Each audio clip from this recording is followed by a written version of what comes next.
Okay, that was a lot of suspense for the beginning of today's Irvin Music Studio Wednesday night, 8 to 10 p.m. live stream with guest Melanie Chopko today. Why don't you come on down? Thanks for joining me. I'm working on a title, working on more preamble, working on being able to start the show with the correct camera angle. But thank you so much for joining me. All good things to be working on. Thanks, Sam, for having me. Yeah.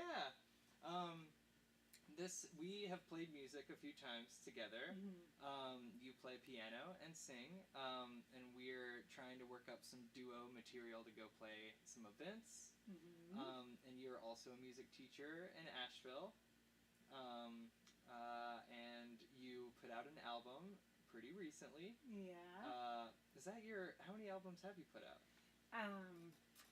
I've put out 2 plus a single. So it's kind of, I like to think of it as my third recording project. Soup to nuts, but yeah, second album. Okay, got it. I want to talk about the process of coming out with that album and recording it and all of that stuff. I love the deep lyrics on it. But yeah, first I'm gonna check and make sure that the audio is coming through let's properly. do it. Sam, should we? I feel like it's always fun to have people look at the camera also, but what do you prefer? You can look at the camera and wink and nod and do whatever you want whenever you want, but I guess I look at it sometimes. Yeah, whatever you great. think. Whenever I'm watching internet streaming, I'm always like, look at me, please. So I'm going to try to do that also. Sure, please connect with my audience, what there is of it.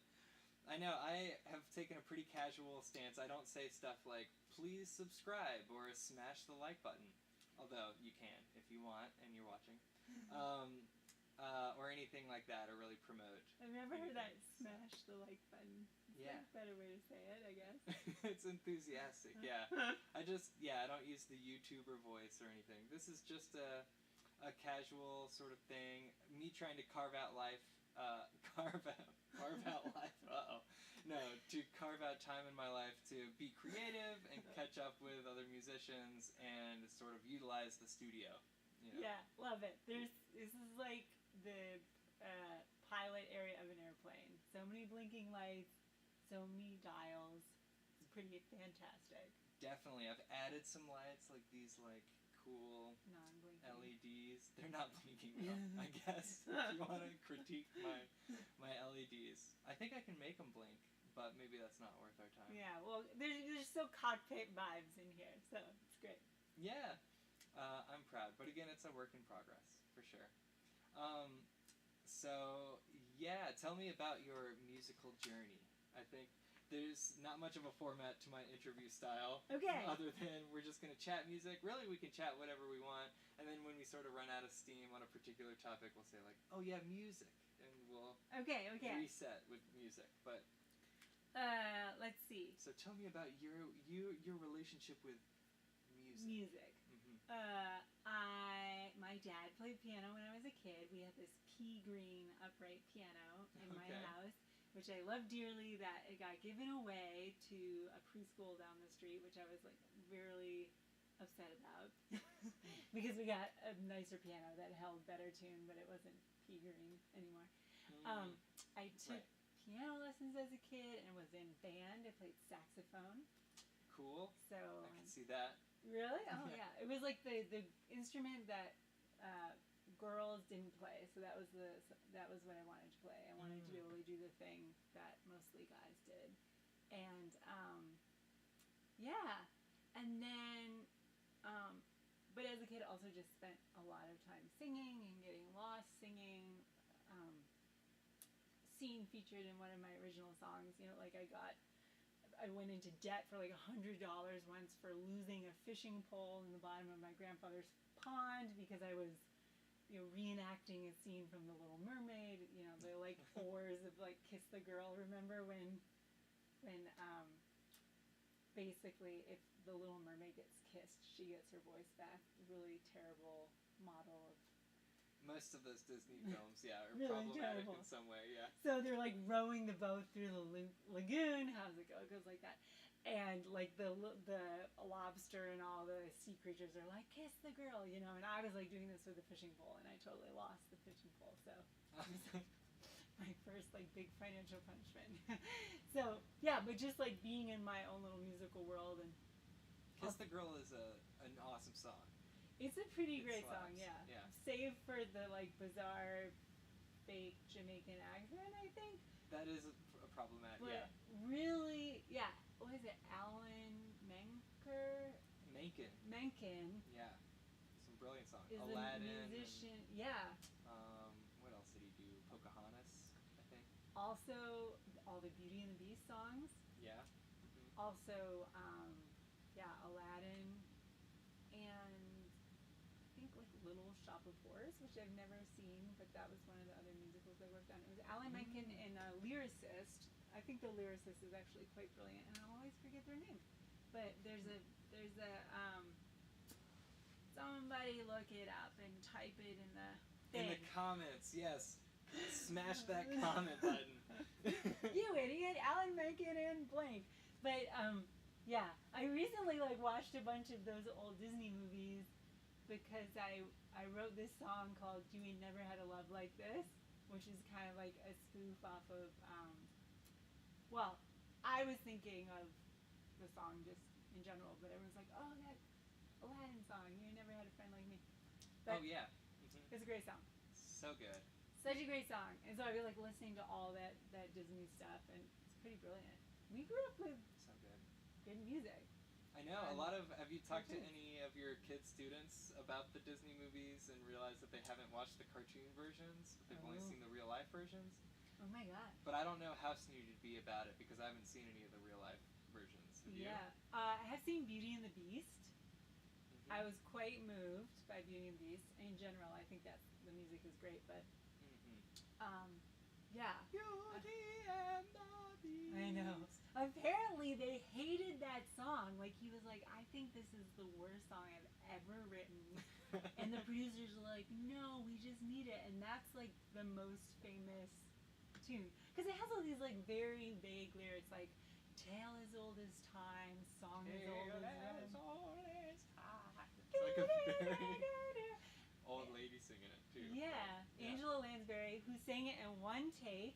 Oh, cool. Yeah, and they were really fingers crossed, hoping she would do it, and she's like, fine, and then she does one take, and they're like, drop the mic. Magic, yeah. Magic. So, but Yeah, I actually are you love. shooting the Like, camera some eyes every now and then? I'm a That's big good. fan of Be Our Guest. Have you like listened to Be Our Guest as an know adult? that. Not. It's been a while, but I know it. It just comes to mind immediately. Be our guest. It's I like a know. waltz sort of thing, right? Yeah, it's like this kind of Broadway line cha-cha thing. At the end of the song is like chorus, by chorus, one by one, still we shout, and then it's like back in time. It's so great. I'm blanking on that, but And I believe it's like you. airtight, rhyming. It's amazing. Like any songwriter friends of yours, yeah, I had a lot of fun coming through it. That's good. Like- Yes, I didn't mention that you were a songwriter. I guess I did. You have an album, but we weren't specific that it's your, like, lyric. I guess I mentioned your lyrics. My OG music. Your, Yeah. Mm-hmm. Yeah, I guess. So huge. Alan Menken was a huge inspiration for you. It sounds Maybe like. in a subterranean way.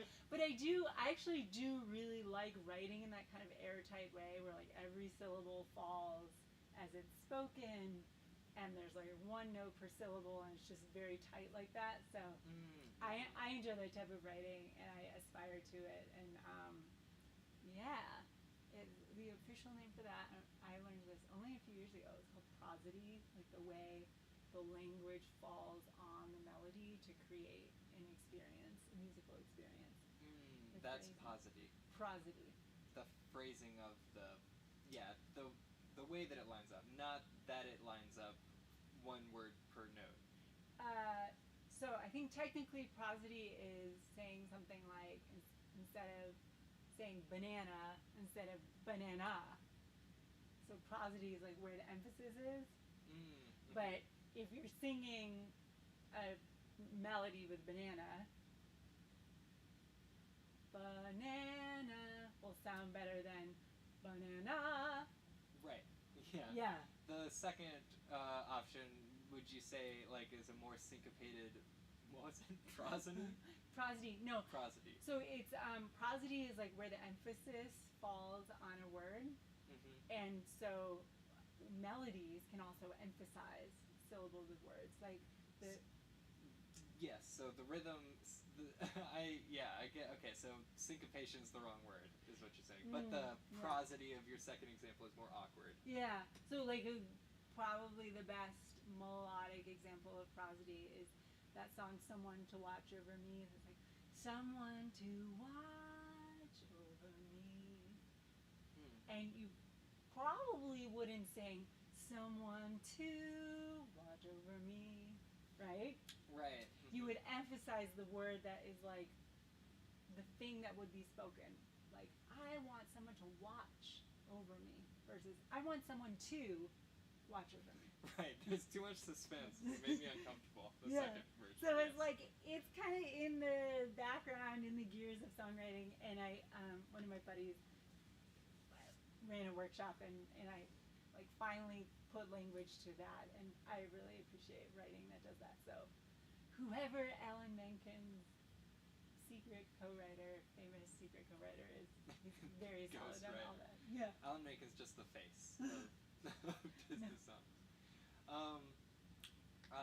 So do you often write like a melody and then apply lyrics to it, or is it most often the other way around? Sometimes that's a fun exercise to write a melody. Like is some music, like a song I'll play tonight, Waking Up, that was one where I wrote a melody first and then I hung words on it and changed it a little bit, but like the gesture of most of the melody was there. One thing I've been into lately though is kind of starting with the rhythm that's in the language itself. So a tune I'll play later, which is like an ode to these crows on my street called You Remember Me. Because crows remember faces. Exactly. Crows remember faces Yeah. for over 5 years, and during the pandemic, I wrote a song for these crows on my street, which were like my only friends. And keep talking to me, but I'm noticing that I think the Is it Instagram like- feed went down. oh no. Okay, we go we're down? back. I'm not sure why though. Oh yeah. Oh, we need to put I think your phone has that like auto lock situation. I don't know. It should sense that. I think now that that this is the main thing happening, I think Okay. it's gonna be good. But Is it on? Did you push the button saying make it live? I did not. Okay. Okay, I'm glad that you said that. Okay, there we go. This is the level that I'm operating on with this live stream. But we have been streaming on YouTube and Facebook and Twitter and Twitch, so the main stream has been going the whole time. Like, this is really fun to like watch what happens a few seconds later. I know, it's a little distracting. We got the monitor right here. Then we do have the Instagram. It's like sort of the behind the scenes thing. It doesn't work for the music anyways, so I just use that for the interview portion. And Sideways. yes, so anybody who's scrolling immediately has to break their neck. It's a trap. Okay, go on. What were you So saying? I was just talking about my crow song was one where I did some writing about potentially writing a song about these crows, and I like some of the first words were you remember me after all this time. That was probably not what I wrote in my free write, but eventually you remember me after all this time, I'm yours and you were mine. And so the melody really came from the rhythm of the words. So you remember me after all this time, I'm yours and you are mine. You find me on the street. So yeah, like the rhythm that's already in the language, how can that be a bass line and then kind of adding melody on top of that? Right, you're not splitting it up to remember me, or Yeah, like what making it music is awkward. already in the language. It's something I play with a lot, and it's a cool way to write, like, to me, because it's like makes the improvisation processes right there. Like, oh, I have some words, like, what's in there already, and let me try this a few different ways, and yeah, it helped me like free up my process of writing when I started writing more like that. Yeah. All right, that's cool. So yes, we are gonna perform some songs later. You brought some originals and maybe some jazz tunes and maybe a Bob Dylan tune. What do like if you were to play a background gig? What was the language you used for that? Wallpaper gig. A wallpaper gig downtown. What is like the ideal mix of stuff that you do? Some originals, some jazz. Yeah, some originals, some standards, probably some like quieter pop songs. Dreamier. Like some Train. I'm thinking like Coldplay, Yellow. Okay. Haven't learned it yet, but I will. And you can use your whammy. If I had, bar. I don't have a whammy bar either, but oh man. And the upright piano at the bar will not have a whammy bar, but just mash that second for the weird. Yellow. Yeah, I don't know. I've been learning some more 90s stuff. It's kind of fun to learn that stuff. Yeah, definitely. Do you keep a list, like, in your phone of, like, to-dos? Like, I'll be, like, in an elevator and you're like, oh, this 90s tune, or, like, the grocery store. Like, put it on my list. What's on your list? I want to know. Well, my phone's in use. Just try to not remember. Oh, okay. Try to not remember? Try to okay, not let's come up with new songs that I can use. No, Soak Up the Sun, I think, was the last one that I added. Do I know that? I wanna soak up the sun, wanna get everyone to light it up. Oh, okay. You recognizing this song? Vaguely. Okay.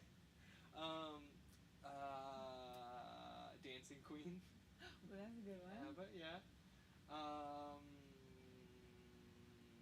man, I haven't looked at the list in a while. Oh my god. But I'm very tempted to look it up. Oh. To grab my phone. Just let yourself not know. The discomfort of ignorance. What do you have any to-dos that you're working on right now, or that you want to learn but haven't quite yet? Yeah. I really want to cover Stevie Wonder's "You Haven't Done Nothing." Do you know that song? It's kind of best known by the hook of like shoo-doo-up, da-da-da-doo-doo-up, no, doo-doo-up. We are amazed but not amused by all the things you say that you do. Oh, yes, definitely. So much can live and not involved by decisions that are made by you. Yeah. Written for a former president. I feel like totally appropriate for this current administration and Democratic Party that has all three branches of government. Doing nothing. Coasting, in my opinion. So I love that song. Yeah. Also. Yeah, let's not get too political. We're gonna lose half of my audience. No. Hey, everything's so divided at the moment. Really? I haven't noticed. I'm noticed. joking. I'm sure that my audience doesn't mind. Did I tell you I've been listening to this podcast called Uncivil? No. It's like the premise of it is people say America's divided, but we've always been pretty divided. Remember the Civil War? And it's about the history of the Civil War. Yeah. Yeah. Fascinating stuff. Yeah, and how it's like some of the same themes that are like quote unquote dividing us today. So I think it's super interesting. Yeah, so Stevie Wonder, I'd like to learn Yellow.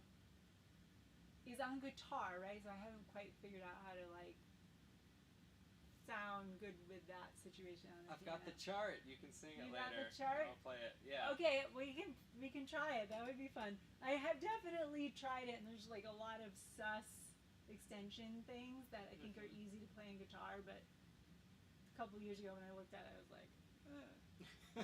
Yeah, like, there's some like sharp 11s and stuff in that song happening. Yeah, it's so cool. Good. But I love that song.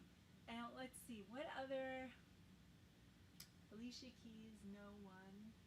Okay. No one, no one, no one. Getting that away was not ringing a bell. what I'm feeling. Yeah, it's a terrible rendition currently, but I like that song a lot. Did Alicia Keys die in an airplane crash? No. Oh, okay. But that was another. There's another pop singer. That did. Similar name, maybe. I don't know who you're thinking of, but no, Alicia Keys is alive and well. Oh, that's good. Yeah, yeah. Okay. Doing good stuff. I think she has kids now. Oh, okay. Yeah. Did she play keys? Yeah, she plays piano and sings. Okay. And she had a Tiny Desk concert recently, a couple of years ago, that I watched. That was really awesome. Like, she's jamming out in this like amazing way. Those are so fun. I got sucked into watching like just 50 all the way down. Oh my god. Yeah. So good. The Blue Man Group is great. I'm a huge Blue Man Group guy. You are? I can see that. You're dressed in all black, could be all blue. That's true. Yeah. It's on your way to the Black color. Man Group. Probably don't call it that. Yeah. Gotta workshop that a little bit. Yeah, yeah. Mm-hmm. I can't remember anything else that's on my list too, but I'm not gonna look at my phone. Okay, I mean you can. We can both look at our. We can both just get on our phones, scroll Facebook a little bit. Watch. Right now. Yeah, no, that's not.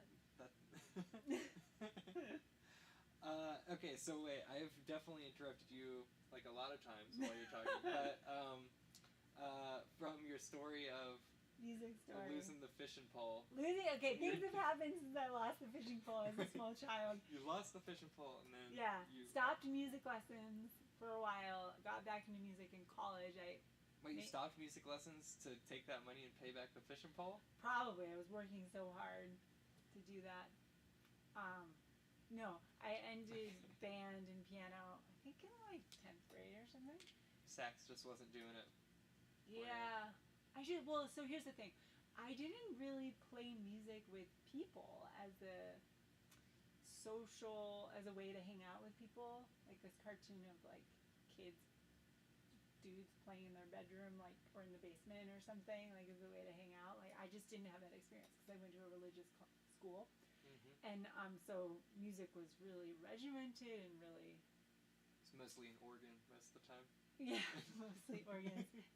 And we didn't have a lot of music playing around the house. Like the only albums in my house were Stevie Wonder, Song in the Key of Life, and there was a Carole King record, and then later I like got out like tapes of the Beatles from the library, but like we just didn't have music around the house. And so in college, though, I met some musicians and was like really captivated by it, and then became friends with some musicians when I was graduating college. And I think like most women, I was like, I want to have music in my life, so I'm going to date a musician. Like I'm going to date a professional musician. That's what I need to do, you know? But of course I really wanted to like just be that and play music. So I remember teaching myself, this is probably in 2008 or something, like teaching myself a guitar song from Tabs, an Ani DeFranco song, and like figuring it out. And was it You Oughta Know? Wait, is that Ani DeFranco? That's Fiona Apple? No, that's Alanis Morissette. Okay. Yeah, no. My it bad. was like a really great, I think it was Ani DeFranco song, Everest, which is really beautiful actually. I still really like that song. But I remember being like, oh my god, I could do this, you know? Yeah. But it was hard to be friends with so many professional musicians and be at a really beginner level, right? Because I'm not going to like play saxophone with these people or like beginner piano, which I had left in the dust. But so I started playing guitar, started taking guitar lessons and then piano lessons again, started writing music in like 2012, so about 10 years ago. Yeah. I wrote my first song, and I was like, this is it. Never going back. Yeah, this is this thing that I really wanted to do, that I really enjoyed that other people did. I think I'm good at it. I should do more of this. Okay, so like it evoked like a sense of confidence and like self-esteem and belonging and like. Yeah, and this thing that I really wanted, I was starting to do it, and yeah, I got a lot of like support from teachers. I had really amazing music teachers because I felt really kind of embarrassed that I was really starting to study music, when I was like 30, like 28, Yeah. So anyway, I just had to find like a lot of really good teachers that were like, hey, it's okay, and because I would just stress out a whole bunch in the process. So yeah, there's an exponential curve to like picking something up, and picking something up like around that age is tough. Yeah. You mentioned that you like swam competitively recently, and I responded that I've started like now I swim for exercise and got like a bunch of tips from lifeguards. Who are like, you're like gonna hurt yourself. It definitely does like feel like, oh, I'm trying my best. I'm learning a new thing, Yeah, sort of insecure, but it's worth it to do whatever you want to do. Do you feel like they gave you tips in like a kind way or a way that was helpful, or? They did. I don't know if it was YMCA protocol that they did this, but each one of them walked up and said, "Do you mind if I give you some pointers?" I think they asked permission. That's good. Because it is vulnerable. Yeah. Be like, I've noticed that you're bad at this. Like, I have ideas. Exactly. Yeah. Yeah. Don't say it that way. They stopped just short of that. Yeah. And wait, how's it going? Do you feel like you've incorporated the... Sam told me earlier today he swam a mile today. Thank you for saying it. I didn't know whether to brag or not. And he swam a mile the day before and the day before that. So if you're noticing like the aura of some like big, guns, I don't think swimming gets you like built up, like slim. Perhaps that's what I'm going for. But today was mile 25 since I started keeping track at the end of May. There were like a couple of weeks of vacation in there. COVID, damn, so Sam. I'm doing it. Yeah. Nose to the or not nose to the grindstone, like hands to the water. Exactly. Sort of a scoop I got going on. So hopefully that's not your structure. I basically, they told me to do more of this kind of thing. Like there's a fly that I'm trying to get out of my face. And then I just do that over. Describe it like that? No. Okay. Facetious. Well, talking about the grindstone, like what is your practice routine like these days? Yeah. And how does it compare to the practice routine that you tell your students to do? Practice routine in my dreams. My recent practice routine is to just like get myself to sit down for 10 minutes. And then I usually sit down for like an hour and a half. Yeah, that's 80% of it. Yeah. Getting to the position. Yes, right, because physics, right? Like an object at rest stays at rest. An object in motion will stay in motion. Maybe it's weird for me to mention, but I'm going to go for it anyways. We played music at your place, and I loved how you have your TV, like, covered by, like, a blanket. That's amazing. I want to take, like, a week off, put a sheet over it, and, like, I don't know, be really bored, and then be like, all right, I guess I should play music. Yeah. Like, I feel like that would be effective. Well, I feel like it's kind of also a feng shui thing. It's just, like, having less kind of hard, plasticky stuff around. I worked once for a woman who lived in Japan, and that was... her whole house was just kind of like covered with cloths and like, like a stack of paper or something would have this like cloth over it. And she's like, to protect myself from getting distracted from everything. But yeah, I just like it because then I don't have this like TV suspended, this like big plastic rectangle suspended. It's also, it's a short-term place. I personally would not put a large TV suspended from the ceiling, but so I'm in a short-term place, which I'm very grateful to be in as I look for a long-term place. Hey, put it out there. Put it out to the internet. I'm looking for an apartment. An apartment. Actually, the guy at Trader Joe's today was very sweet. He's like, how's your day going? I was like, trying to stay positive. I looked at 2 apartments that were just not what I needed and very expensive and small and not a lot of windows. And he was like, and I was like, do you have any advice for me? And it was so sweet. And the man said, we just moved into a house, my wife and I, And I guess I would just say, don't get discouraged. Like, keep going, because we were really bummed out. We had a hard time finding stuff, and then suddenly the stars aligned, and we're in this amazing place. Nice. They're out there for sure. I was like, that's what I need to hear, man. On aisle 6. Thank you so much. Not even the checkout guy, just a guy. Oh, no, it was a checkout guy. Oh, I guess that's still checkout line. Yeah, aisle 6. I get it. Random guy. But are those aisles? I guess they're like little mini aisles. Sort of. Yeah. But we were talking about something. Oh yeah, practice routine. So I have a worksheet that I made for my students that I like to use, which is spending maybe 10 or 15 minutes on technique, so like warming up my voice, so whatever I'm specifically working on. Like right now I'm working on having a little more metallic tone, like some more brassy tones in my singing. Can I get a sample? I'm not good at it yet. Okay, then but never mind. instead of singing with like air on the voice, like or whatever. Let me sing. Let me sing a phrase like. Wait, let me make sure that our sound is still working too, because I don't want to make you do it for nothing. I'm not good at it. Okay, yeah, we're sounding okay. Yes. So, could be louder. I'm gonna turn it up just a little bit. But I am listening.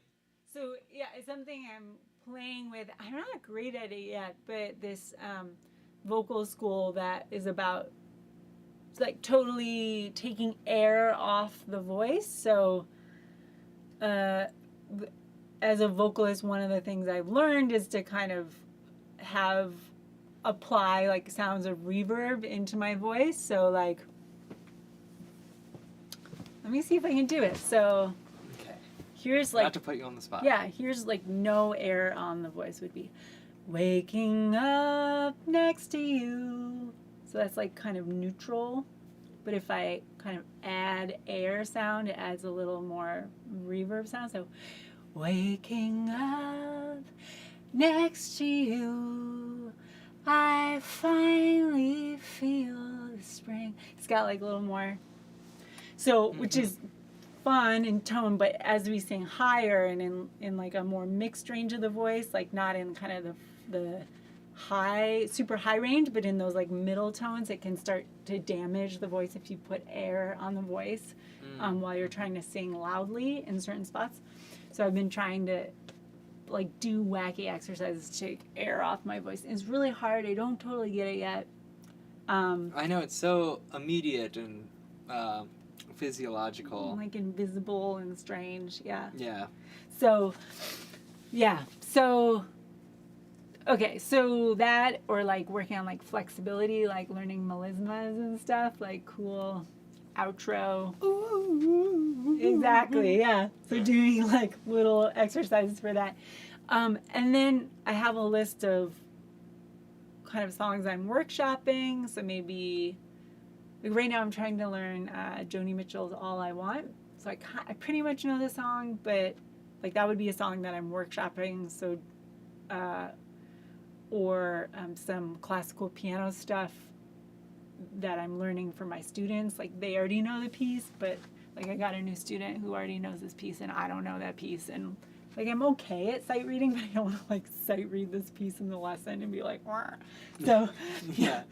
So I want to just play that piece. Or what's the piece? It's called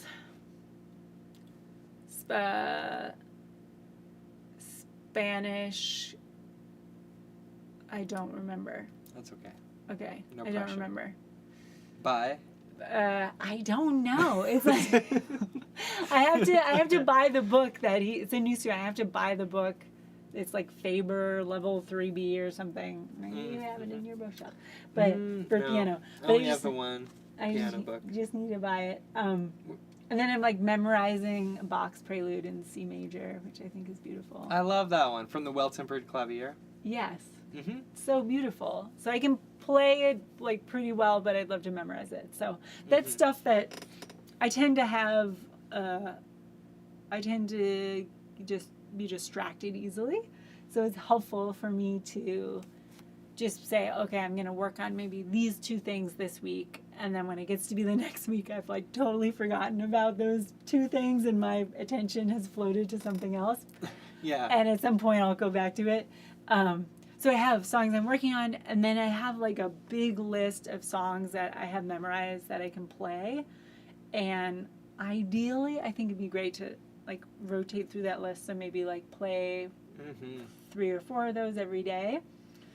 And so in a list of like 30, 40 songs, I've gotten through it frequently. Yeah, and then the rep. Exactly. And then like play my set of originals once a week. So I am not living that practice routine right now, but when I do, it feels great. You'll be unstoppable. Yeah, it feels really good when you're on top of it, for sure. It feels really like it takes a lot for me to feel confident. I'm never confident of the sound that I'm getting. Oh, it's way better now that I turned it up. Oh, the first bit was a little quiet. Oh, I feel like. But yeah. Live and learn. Yeah. Oh man, this is a learning. Throughout the entire live stream, I'm always like, oh, did I do that? Oh no, I forgot to do that. And especially when we're playing music later, I'll be like, is this audible? We should get you a clipboard with a little check-off boxes. I should, yeah. I know. It's tough to get set up. I think last week with Franklin Keel, who was a great guest, I had noise reduction on the microphone, and then I ended up plugging his cello into that same input that the noise reduction was still on, and he was using pedals that were making some really cool noise that then got reduced. Oh, yeah. No! So it got pretty torn up, but yeah, it's getting better all the time. Okay, we'll make sure to check that. Which channel is where when we play? Yes, we will. Well, I fixed it this week, and I put other stuff on our channels like EQ and compression that I hadn't had on each particular channel last time. So we're going to sound so good later. Oh my god. If I didn't screw up something else. I'm excited about it. Yeah. I mean, you don't even have to practice with this amount of technology. I had a great practice routine before this gig, actually, so that was good. Oh, good. Yeah. I'm glad. Yeah. I can inspire practice. Do you notice this, though? So you teach music, so you spend time around music and do the live stream once a week. But yes. Do you notice, like, sometimes... Careful now. If you have some time goes by where you haven't, like, played music for yourself, or music that you're working on yourself, do you notice, like, slumpage, mood slumpage? Absolutely, yeah. I mean, I was going to bring that up in general. You said you were easily distracted, and I was going to say, like, I think playing... I got distracted. I think playing music and practicing music, I think, does something to your brain over a long period of time. Musicians do just have this, like, everything's pulled apart, like, a little bit. Oh, interesting. So I think when you're practicing a piece or, like, learning a new piece, you do pull it apart into, like, its rhythm and, like, melody and where are those notes played on your particular instrument and what are those notes, and everything has their own little category. And to, like, learn something in music, you have to pull it apart in a way, in more of an abstract way than I think you might in other disciplines. Interesting. And I think that leads to sort of floaty, musician head or whatever. But what did you just ask me? Oh yeah, and so in the same vein, I think it's super important for me. Like, I went through a process growing up where, like, I played guitar and got a lot of attention for that growing up, and thought that was super cool of me to be a guitarist, and then started trumpet and band.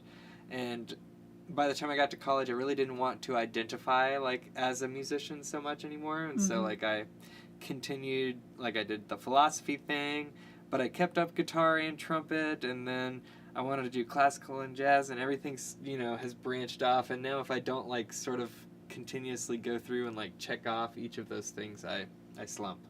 But to take it back down to just music, definitely, like, if I'm not doing personal creative music, I do get depressed, because it's like, what is this all even for? Because the whole point of teaching lessons and to some extent gigging out and performing songs that other people have written, which if I told my younger self that that's what I was going to be doing, he would be like, he'd spit all over it. He would want nothing to do with playing anybody else's songs. Wow, really? Yeah, it was too cool to learn songs for a really long time.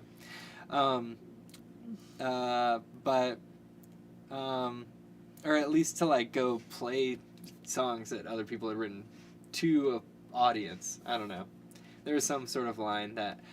What I'm saying is, That's so interesting. I always thought that was really kind of weird because it just creates so much joy. Like when someone hears their favorite song, I mean, people lose it.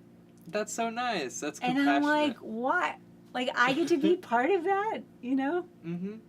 That's nice. I guess mine was always more egocentric. Like, it's my art.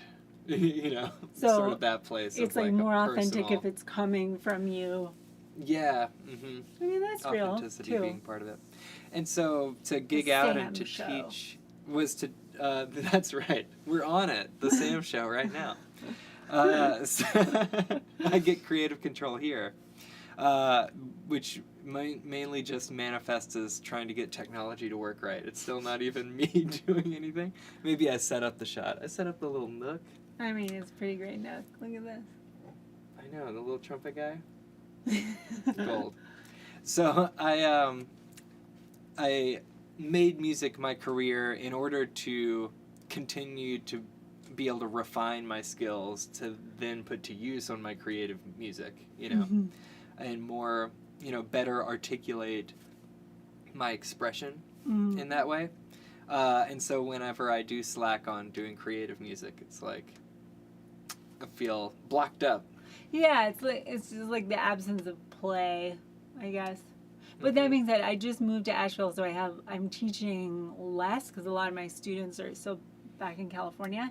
So I just have also less like sheer hours of playing with kids, and adults, and I'm always just way happier after I play with them and I play their like Old MacDonald all funky. Oh yeah. And yeah. So anyway, I noticed it because I was like, I'm like feel dead in the water, and then I remembered, oh, Sam's show is next week. The Sam Show. I'm gonna be on the Sam Show. And maybe we're striking a title. No, I'm not gonna title it. And I've gotta like work my set again. And so last week I started playing it, and I was like, oh, guess what? I'm actually like feel a lot happier when I play a ton of music. Yes, definitely. Again, I think we grind so hard, and we've done irreparable damage. That's the wrong word. We've done irreparable like modifications to our brains. Or I've talked to other musicians on the live stream about how you get depressed if you don't practice, because your brain wants that therapeutic sort of like. And I was about to get to that too, like working on my creative stuff and playing with music is really fun.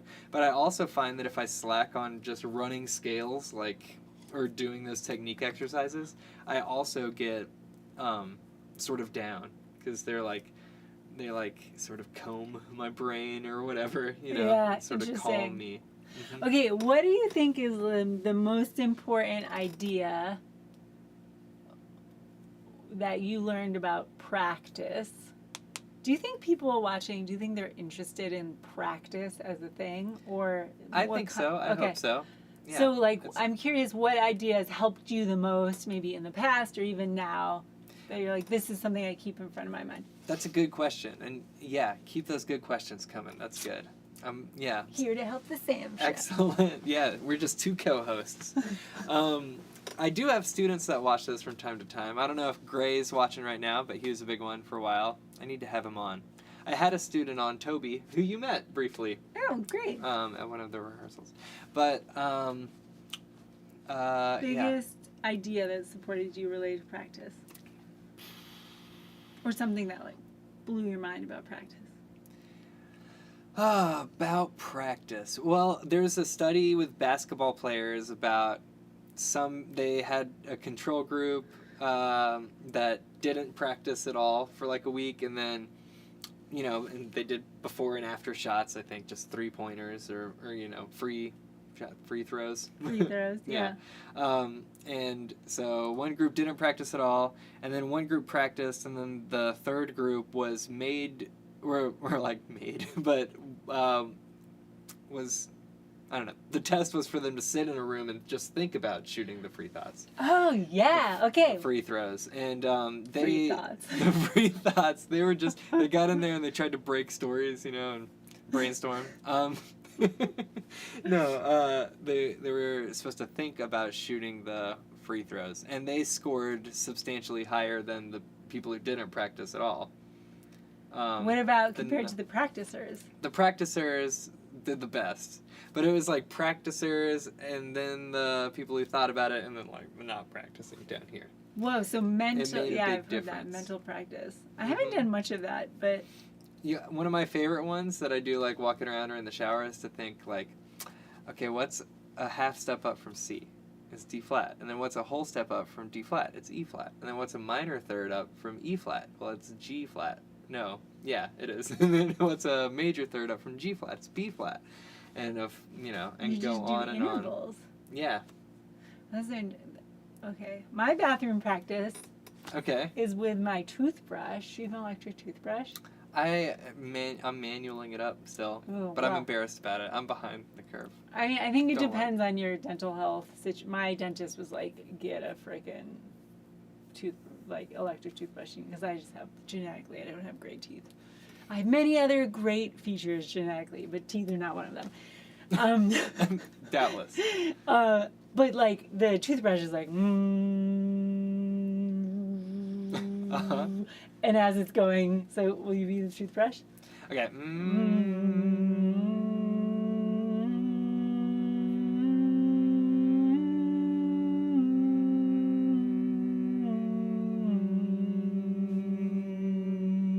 Ooh. Yeah, and like doing intervals Flat tooth. related Mhm. and trying to like so having do or having a tonic and being like, okay, what's the fifth above? Like, where's the seventh? Can I go down? Like, can I go a fourth down? And, yeah, that Some kind of ear ear training training stuff. stuff with the toothbrush is pretty good. That is good. And Do it you does have- make 3 minutes go by really well on the toothbrush. Yeah, definitely. A little faster. I just like look at how much toothpaste I'm spraying all over the mirror and stuff. That's why your bathroom's pretty so much- dirty, My man. bathroom's really not that dirty. I feel like don't want the public to think it's that. It's really not that dirty. A couple of belly hairs. Okay. I'm self-conscious and distracted. What are we? Can I share my favorite practice thing that I learned? Please, yeah. So I had this amazing teacher, Kenny, changed my life. I am actually a big fan of Kenny Warner's book, Effortless Mastery. That was also very helpful to me. His practice diamond. Your teacher wrote the book? No, Kenny Warner is like a jazz guy from New York. He wrote this book that's like jazzers are really into it called Effortless Mastery. It's a practice diamond, so it's like any passage you have, there's 4 ways you can practice it, and one way is really important to stay relaxed and like detached. Like my life does not depend on me playing this well, which was really hard for me for the first 7 years. At least 5 years was like very stressful.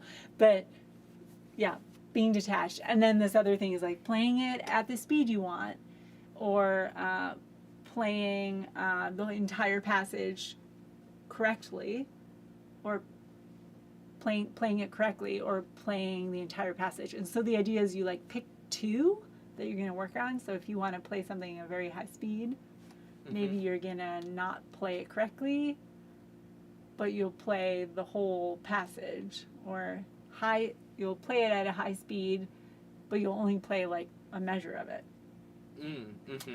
Or You're probably not going to play it at a high speed and be relaxed about it. Well, the goal is to be relaxed and then try just 2 of the other ones. Oh, it's in conjunction with being Yeah. relaxed. Okay, So, gotcha. So being relaxed is like the center of the whole technique. It's just like having an experience of effortlessness. But Yeah. that's not but I also had another teacher named Kenny Okay. Feinstein who taught me this idea of 2-minute goals, which was just to like pick one chord change. So whatever song I'm working on and kind of messing up, just like the change from my Harvey Milk song, like the change from the B minor to the G minor, like if I keep missing that, that's the little link, right? So just like move between those two chords very slowly, breathing deeply for 2 minutes. And so just focus in a meditative way of 2 minutes at a time, and then move on to like the next thing I'm working on in the song, which is remembering that after the G minor, I play like the G flat thing. I actually don't even know what chord that is. I'm just like, that's probably why I'm messing up that passage, is because I like know where it is on the piano, but I'm not clear what the change is. You got to do the interval exercise I was talking about. I mean, just yeah. think about those notes. I mean, I know, but it could be a G flat, or it could be like An F sharp? a D over F sharp situation. I see. I gave you the chart, so later you can help me. Oh yeah, we Analyze. can make a copy of it too, just in case. I don't need a copy. but anyway, just working on things 2 minutes at a time, because I would quickly become overwhelmed with not being, like I would get really mad at myself for making mistakes, and that was a way to kind of, just slow down and just 2 minutes at a time kind of chip away at piece by piece. And you can even like plan out a practice session that way, like. Yeah. That's good. These are the pieces in the song where I'm making a mistake, and I'm just gonna like not practice the whole song, but just those 2 measures for 2 minutes. Yeah, the 2 minute rule. 2 minutes at a time. And then before you know it, you're at 2 hours at a time. Maybe so, yeah. Yeah. But I think that was huge for me, like because the whole point. Also, Kenny would say this thing I really love, which is to like practice taking pleasure in practice. So the goal is for me to enjoy the experience of practicing, like in meditation, sitting for an hour on a meditation cushion, but having it be totally grueling is not the goal. Like the goal is to enjoy maybe 5 minutes of breathing deeply, and then if I enjoy that amount of time, I can maybe sit for 10 minutes or maybe 15. And so learning to practice in way smaller chunks and like expect only an amount of focus that was 2 or 3 minutes long, but slowly moving between changes. Expectation is a huge word, I think. It's a huge word, yeah. And in a way, like I would just expect myself to get it, and then learning like that's actually not how muscle memory works. Like I need to slowly imprint it on my muscle memory. Yeah, and just doing it a little bit each day is so much better than just grinding it out, until you get it on one day. Driving yourself crazy. Or or creating the experience of like working on music is like, annoying. Which I think, as a kid, like that's what it felt like. It's like, okay, I don't like this music. I don't like practicing it. And it's a tender balance, I think, because I I'm so sorry I've interrupted you for the 50 billionth time. It's okay. I'm fine.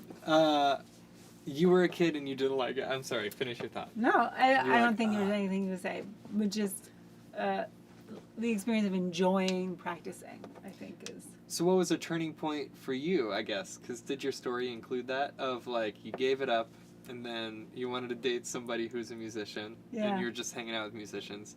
So you just it was rekindled in you, that desire to do it? Well, then I started taking guitar lessons and started, like, learning guitar and piano, and really frustrated. But so I had a teacher that he was a banjo player. At one point I played the banjo. Okay. I was like trying to find myself. Do you still have a banjo? No, I don't. I was just trying to find myself.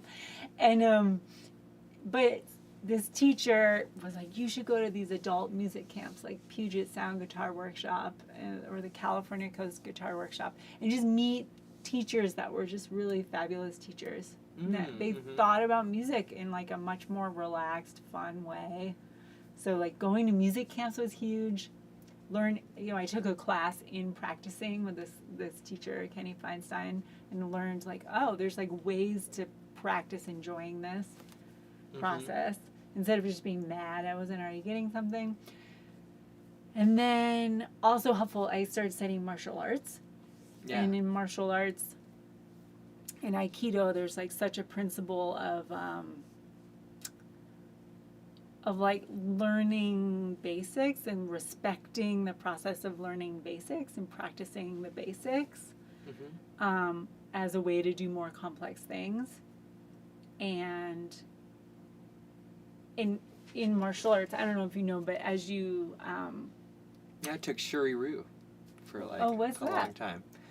It's just a form of karate. It's like Americanized, Cool. but with Japanese roots. Yeah. Mm-hmm. So that process of like testing, you know, you like stand in front of the dojo or the karate school community and you like demonstrate the techniques, you know. And so that was probably some of the first times where I really understood like what I know on a body level is like really different than what I think I might know like up here. Mm-hmm. And so Aikido I think was a place where I came to really respect the process of practicing and taking care with like smaller details and being willing to like put in effort and attention to the more basic foundational things. Yeah. Yeah, I think Aikido changed me a lot. It also like saved me from like crippling depression. That's good. Yeah. Ultimately a plus. Yeah, very plus. And yeah, it gave me a lot of community. Like, That's cool. I enjoyed I only did like 3 or 4 years like in high school, like middle to high school, but it was like very discipline oriented and yeah, like really slowing things down to do it the right way. yeah. Katas and stuff that we would do like super slow motion to learn. Oh and my stuff God. like that. Really different way of valuing precision. And I would just more like wing everything. And the teacher's like, no, like hold the sword like in a different angle. Not here, but here, you know, all of this precision. And I was like, what? Would you like spar? I can't see you sparring anymore. Yeah, totally. Oh man, we should spar later instead of jamming. I'm just kidding. Yeah. For the live stream though, I'll have you back on and we can spar. Yeah. Like I mean, it's a great, I think ultimately really cool thing to have a space where it's like okay to be like big and strong and like push people around and like practice with that. Like practice with force and learn how to receive force and shape it. And it's ultimately just like a really central part of my life. And that's cool. Benefited my musical life too. And there were a lot of musicians in my dojo. Dated a few people in my dojo. It was like overall a good thing. Nice. Yeah. All right, maybe I should start going to a dojo. Sure. I tends to be more dudes than women though. Yeah, that's probably not going to work for my tastes. But for sparring, though, probably. Because I don't know. I did spar my sister one time, who's older, and she took me down, and it was very embarrassing in front of the whole dojo.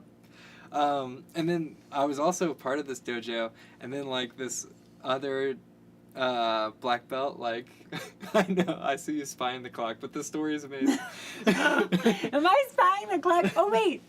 I did see what time it was. Giant clock. The dojo had like this mutiny, and half of the dojo like broke off from the main dojo. Oh man. Because the main dojo was having us like pray and stuff all of a sudden, like do Christian prayers, and the one guy was like, "No, we're doing the authentic, like there's an official book or whatever." The Pinnacle, I don't know what it's called. Christian prayers in the dojo. I know, it was very weird, and so they broke off. And that took a lot of, like, the original senseis. Oh, this is my alarm to meditate? To do my Firefly meditation. Oh, that's a very peaceful alarm. Yeah, sorry. Should we take a moment? No, I was watching the fireflies. The fireflies emerge at, like, 8:45 and 9. Oh, okay. And so I have a practice right now, just sitting for, like, 10 minutes. That sounds nice. And like, you know, sitting in silence. watching Firefly. So Mm-hmm. that's what that alarm is. Okay, gotcha.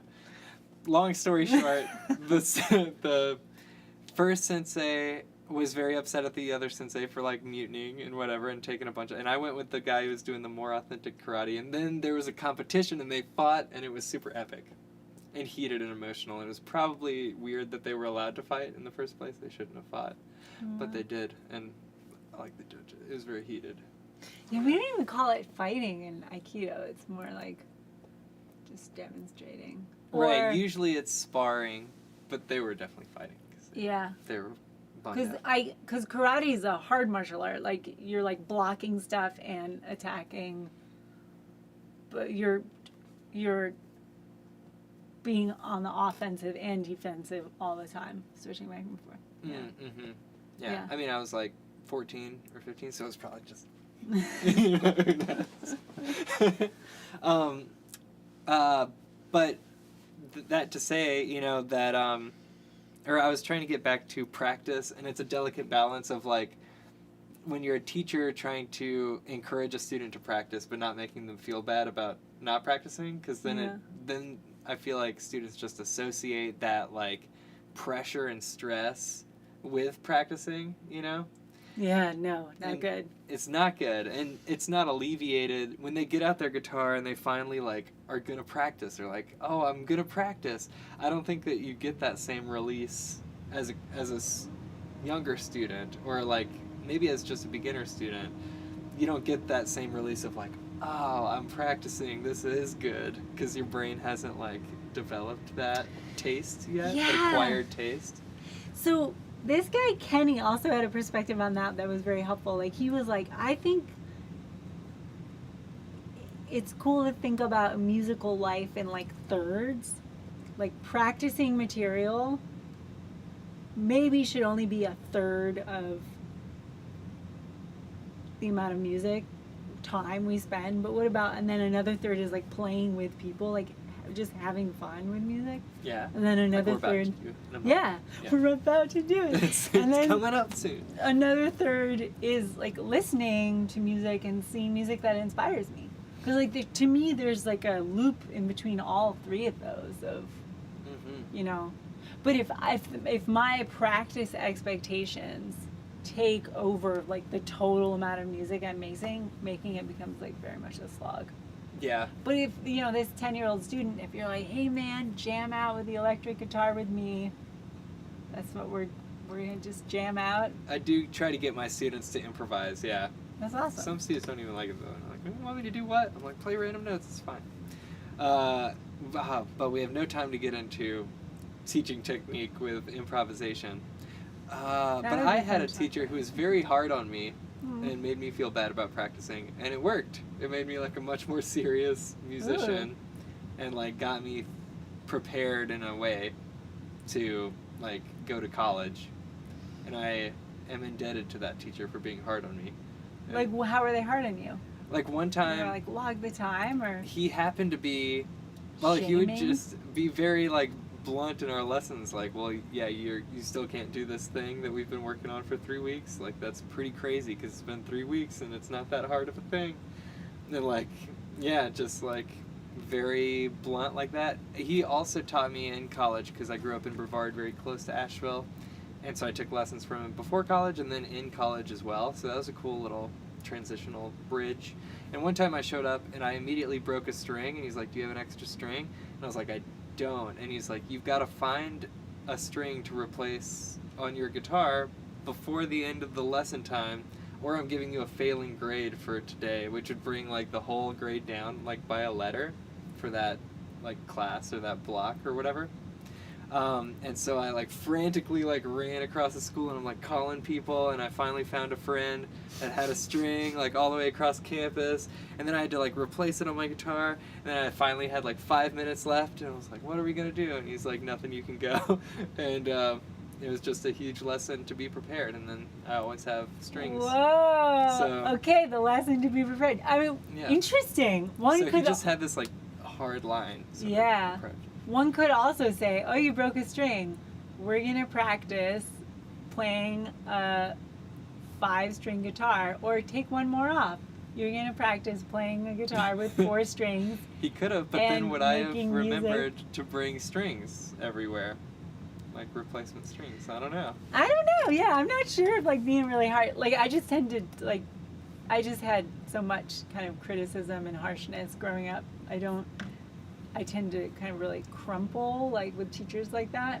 Mm-hmm. Like if someone's like, you still can't do that, what's wrong with you? It's been 3 weeks. I would just be like, I would cry and I would just never go back. I would have so much shame about it. But I guess it depends on the personality. Like if you heard that and you're like, yeah, I should be able to do this. Let me get my act together. Perhaps, yeah, and I think teaching is defining which students can take what too.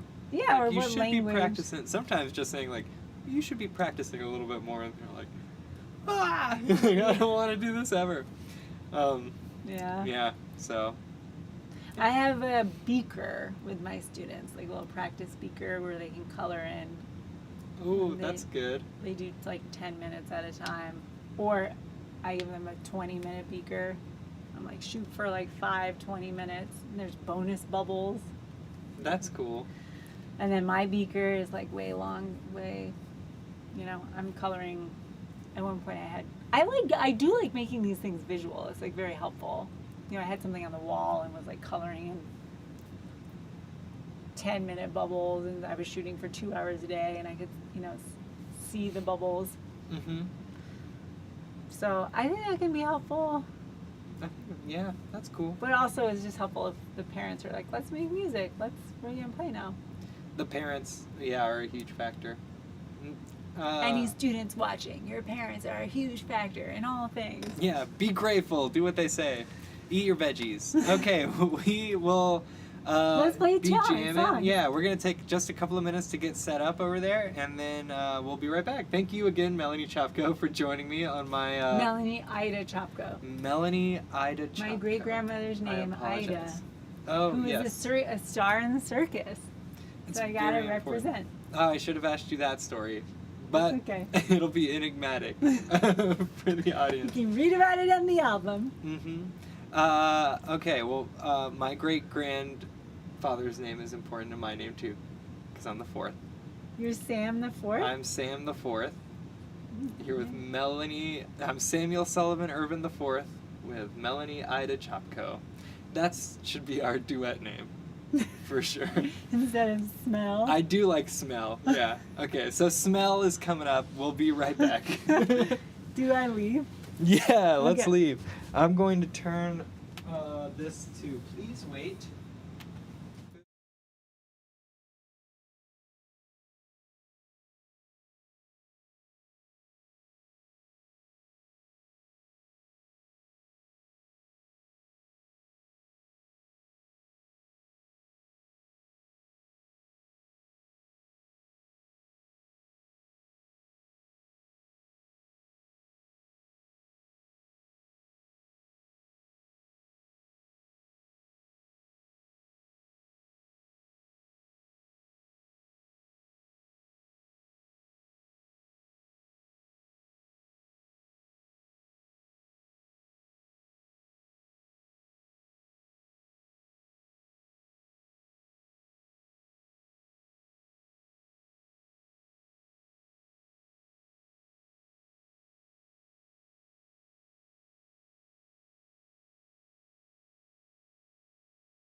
Oh my God, I have my own. I've never been around a ring light. I made it to 2022 without getting COVID, knock on wood, and without being in front of a ring light. I mean, I probably just had badly lit music lessons from now on. I haven't gotten COVID yet. Whoa, that's crazy. Yeah, do you know how I did? You know how I did it? I just wore an N95 mask when I was in indoor spaces, and I mean, I guess today I went on a date and I was like, let's eat outside, and then I realized that there's like 2 people in the restaurant. It would have been fine. Oh, yeah. And I like got sunburned at like 12 o'clock being outside. Well, that's a good story. Okay, let's see. How do I want to? I'm gonna do so. There you go. All right. Yes. Keep filling up space. Keep filling up space. Yeah. All right. Or you can go ahead and perform one of your songs. Whichever you think is less jammable. Less jammable. Sure. I'll start with a song that was going to be a solo thing. Okay, great. Yeah. My birthday was last week. Sam hung out with me on my birthday. Thank you, Sam. We went to Looking Glass Falls. We did. It was nice. We read books, and some of those. Oh, I posted one of the pictures of us actually from Looking Glass Falls. I saw that where the waterfalls. It's really good. So my birthday was July 8th. My grandma's birthday was July 7th. We shared almost the same birthday for the entire time she was alive. So she passed away 2 years ago. And I wrote a song for my family called West River Road.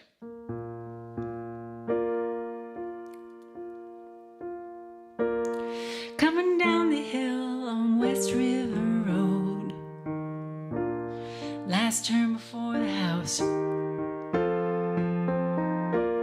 See it through the trees, leaves on the ground, and the road running south. A gable roof, scalloped and white, yellow brick with an English street light. We sold the house my grandfather built on West River Road. And in the pond where my dad learned to swim, I sank my first fishing pole. Me at 8 years old, all lost in my singing, catching minnows and toads. And in the winter, my sister and I fell on our butts while my aunt skated by. But now the pond don't freeze anymore on West River Road. Time keeps on passing by, everything changing. One by one we say goodbye. The house with our name won't ever be the same. We won't ever be the same. And in the summer by the old maple tree, we chased after fireflies, lining up while Grandpa folded the flag he lowered each night. And after my grandfather passed, a bolt of lightning split the maple in half, and nothing stands in the yard anymore on West River Road. On every wall and in every room hung work my grandmother made, landscapes and portraits in pencil and gouache, cardinals, robins, and jays. Always more beauty than there needed to be. Hand-painted bulbs on the Christmas tree.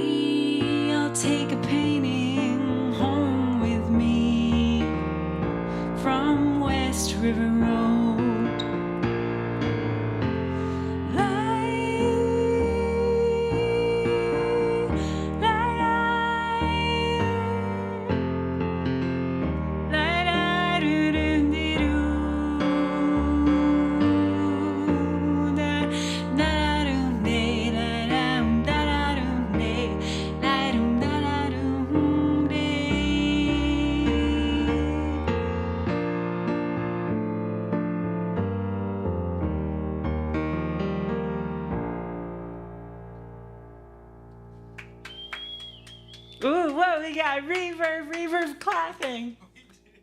I believe that I left the The modern, but it feels good. I'll appreciate the surround sound clapping. I know, it really sounded like, yeah. I don't know if that sounded like that to our audience. I'm glad I noticed that before I played it.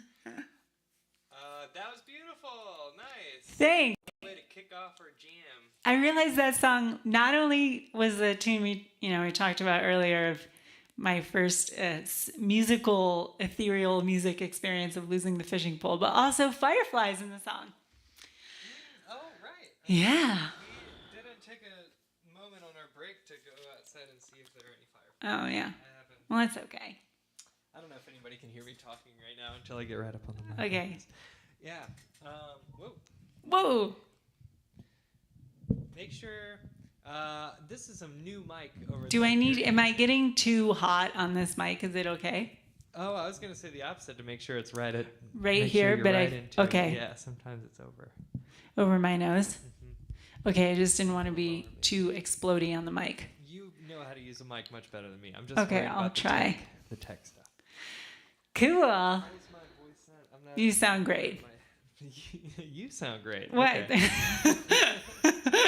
The Sam Show. Welcome to the Sam Show. The Sam Show. I feel quieter than you, but that's okay. Here's my guitar. Now the guitar is louder than both of us. Is it? It's a little bit. Slightly. You're coming through loud and clear. Loud and clear. Okay. Mm-hmm. Okay. What's next? What's next? What would you like to... So Sam, you and I are gonna jam out on my tunes. Yeah, Which I'm excited about. Did you put them on your iPad? I have them on my email. I'm pulling them up. Okay, right pulling now. them up. I'm gonna get some my water while you. Oh, absolutely. Oh, look, we've got like a split screen. That's right, and it kind of like I'm facing you on the screen. It looks like I'm watching you. Oh, great. Yeah, I'm just a lot smaller. It's like slightly asymmetrical too. Okay, cool. Yeah, you're the star here. Why? I'm just a company model. Thank you so much. That's how I like to view it. And I won't put this on your special. Yeah, definitely don't put water on my Model D. Oh my God, I'm with that. What do you mean? What is that thing? No, just kidding. Okay. Oh my God. I think we should play On the Fritz. Oh no. On the Fritz. On the Fritz. Okay, On the Fritz is coming next. I just want to. Should I let me intro the song. Yeah, tell me all about the Fritz. This is era early pandemic era songwriting. I went to a retreat that was on Zoom, and we were talking about the different things we were going to use because we weren't in the same room together. So this is maybe September 2020, right? So it had already been multiple months of the pandemic. Yeah, it was so fun.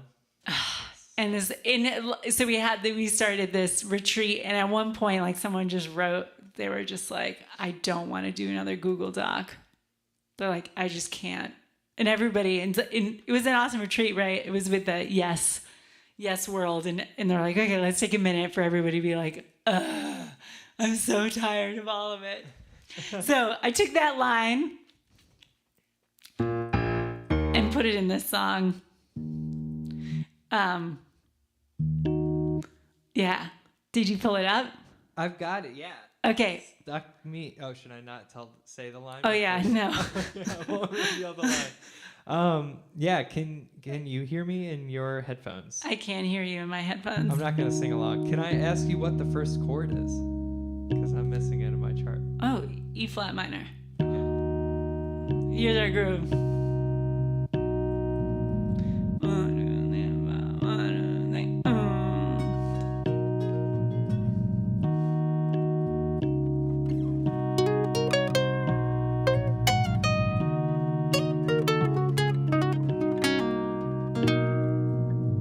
I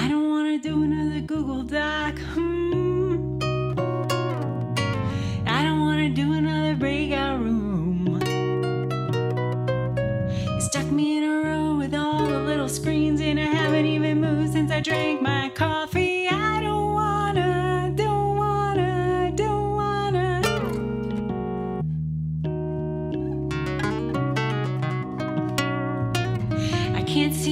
body under your head. I can't hear you breathing or what you said. I don't want to act like it's all the same, talking to your face with you miles away. I can't take it, can't take it, can't take it. I'm on the fritz, so damn over this glitch, glitch, glitch. I've got to plug in with you before I blow a fuse.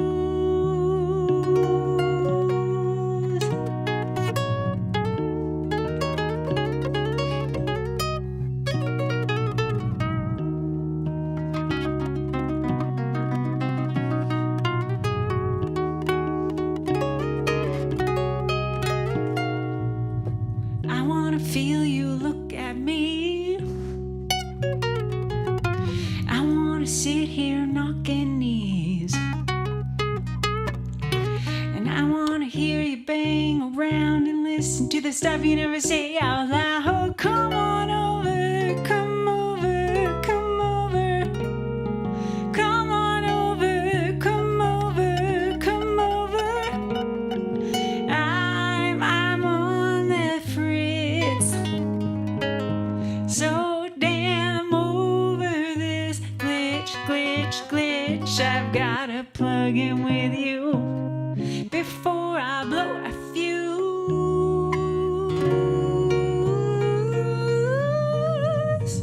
We're not wired for this, frozen in some new circle of hell.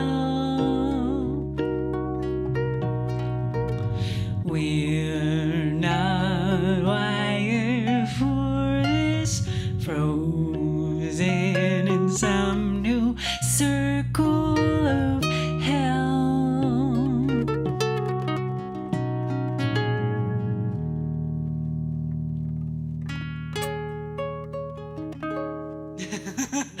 Like the classical guitar. Love it. I know. Should I have my electric? I didn't know the vibes we were getting. It's okay. You do have your trumpet there, which there's a song that is suitable for the trumpet. Okay. I'm You excited. dictate what I play. I'll play the synth. Oh my God. Synth options? Cool. Okay. Can we play, would you like to play a bluesy thing? Or would you like to play the salsa for the crows? Let's, I think since you mentioned it already, the salsa. for Okay, the crows, cool. Definitely. I'm gonna play this like fake clave on my keyboard. Oh, 'cause it's really excellent. fun. That'll totally match the lo-fi tone of the live stream. Yeah. Okay, I think this one would be fun if you wanted to play trumpet on it. This is called "You Remember Me."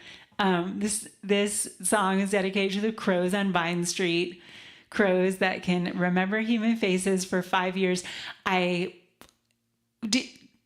did you live with anyone? Did you live anywhere else during the pandemic at all? Or you were here the whole time? I was here the whole time. Okay, yeah. So I lived with my aunt and uncle in Ohio for, it was originally going to be 3 weeks and it was 3.5 months.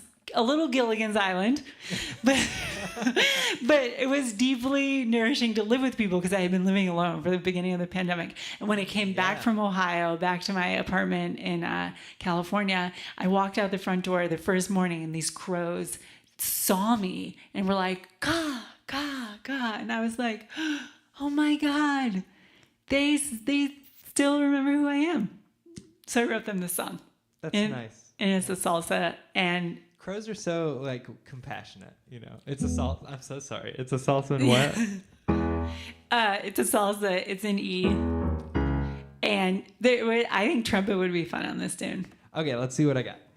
Okay.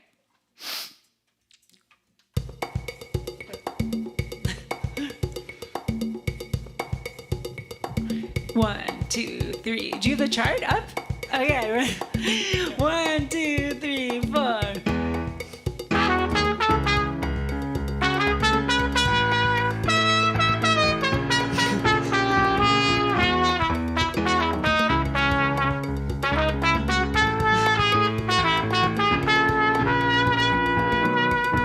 keep it mute because I can't hear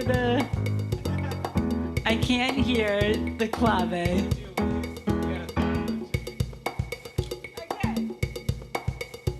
Drum break. Drum break. Starting from the top and...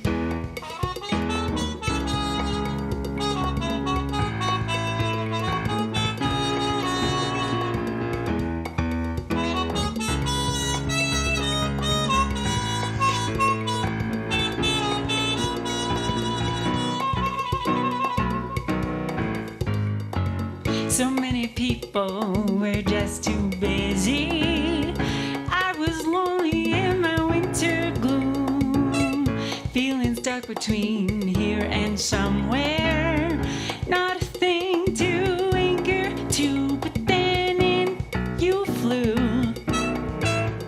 And you remember me.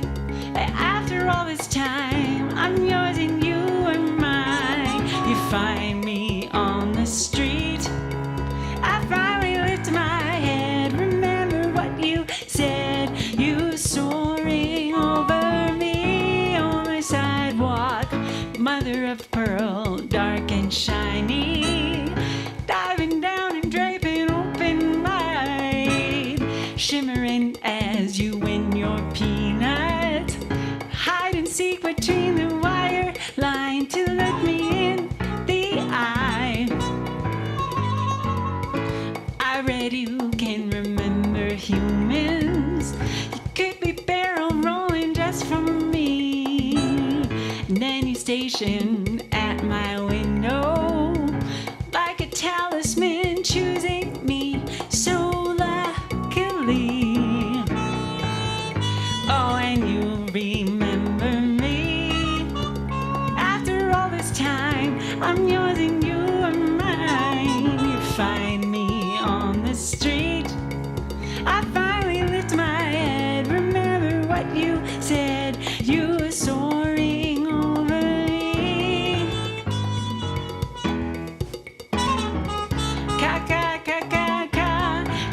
Do da do do do da da dum. Da do da do da da do. And some say you are a little black patch of eternity. All that happened and all that's meant to be. These days, I really need to see your shadow, your feathery ebony. Swinging, ringing, wrapping around, key change around me. I'm yours and you are mine. You find me on the street. I finally lift my head. Remember what you said. You were soaring over me. You remember me. I finally lift my head. Remember what you said. You were soaring over me.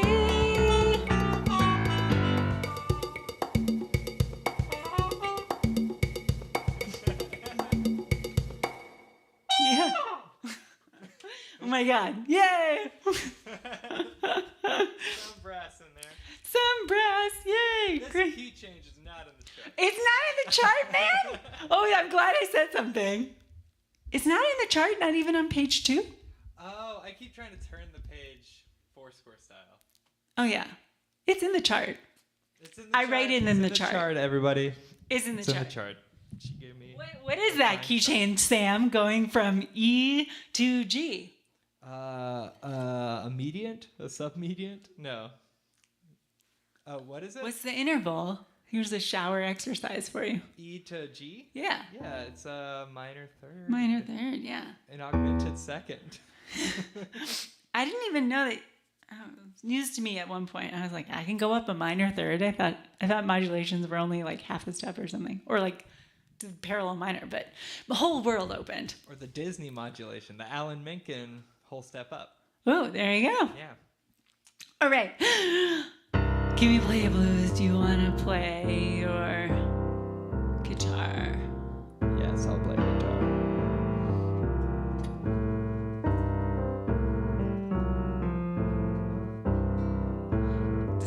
is a regular blues in C, except there's a bridge. I wrote it in the chart. What's the name of this song? It's Shake the Dust. I gave you the paper chart to this. Yeah. I see it. It's in front of me. Okay.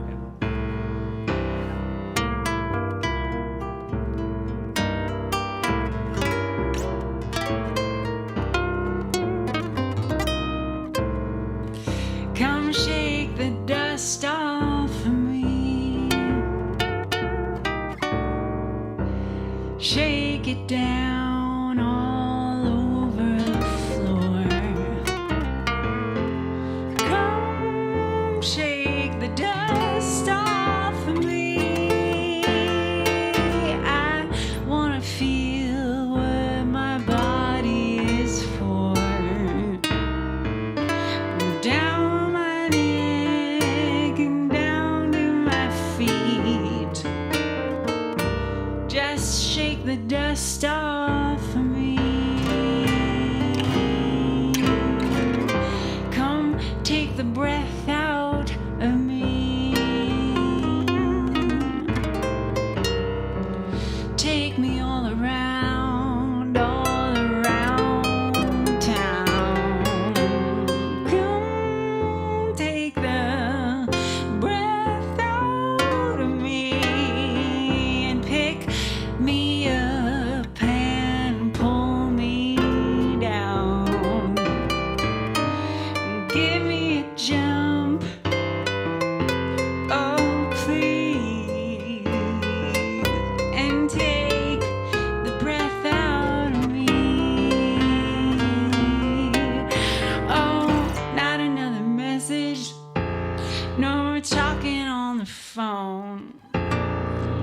Not another night wasted here alone. Oh, I need to push into you.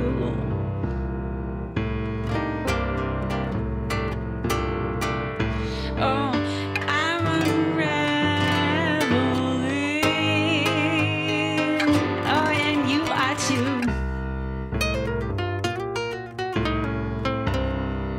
You want to take one? I'll take one.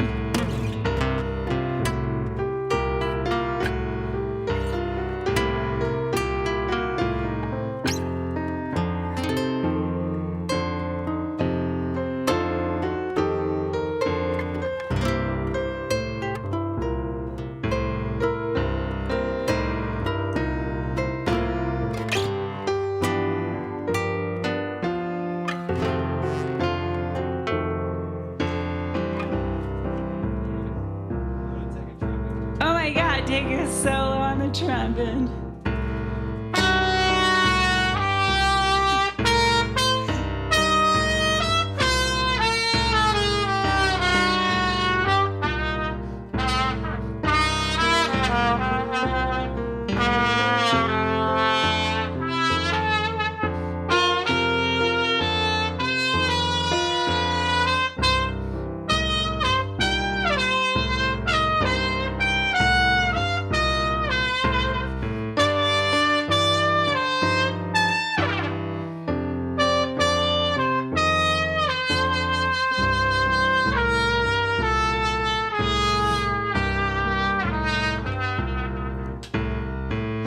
Just let me go all out.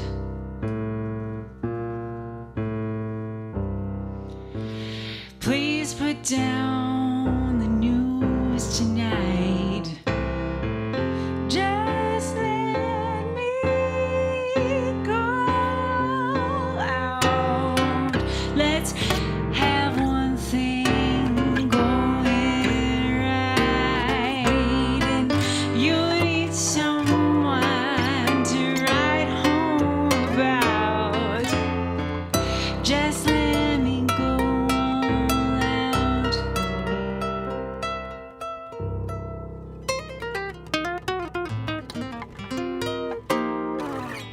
Yeah! Oh my God. Trumpet solo. Great solo. Thanks. Definitely. I think with the like double stereo, I think the mute could be like a great I could have used the mute, but there was no time. There is no time. I was You're struck like, by "Ah." inspiration. Sam, do you Your want solo was likewise amazing. Oh Loved my it. God. Yeah, I Thank dig you it. so much. Tickling the keys there, the ivories. Oh yeah, all the seconds.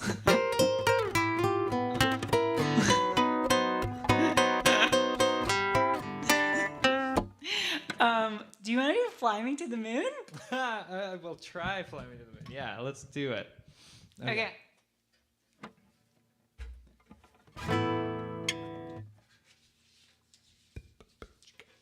Or, yeah, you should sing one, right?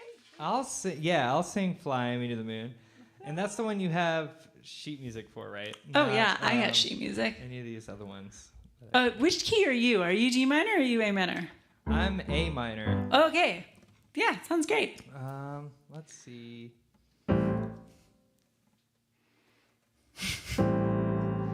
Almost burped right into the mic. That would have been bad. Don't tell us when you do it. Okay, you're right. All right, I'll give us a 2-bar intro. Fly me to the moon, let me play among the stars. Let me see what spring is like on Jupiter and Mars. In other words, hold my hand. In other words, baby, kiss me. Fill my heart with song and let me sing forevermore. You are all I long for, all I worship and adore. In other words, please be true. In other words, I love you.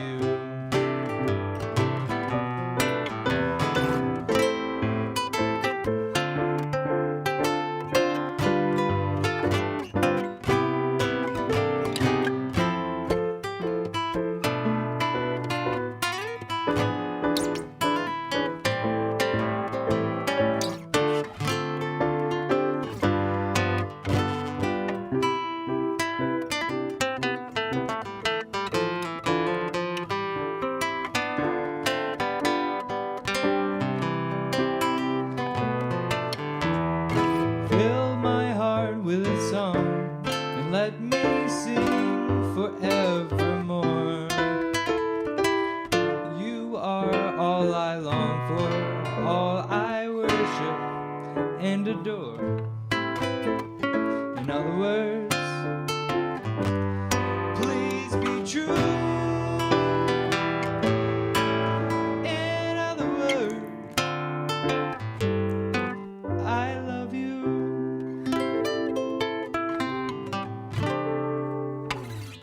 Yeah, Sam, Yes. nice job. Oh my gosh. Not quite as silky smooth as your wonderful voice. I need love some it. Singing lessons. You're doing great. Thanks. Go on.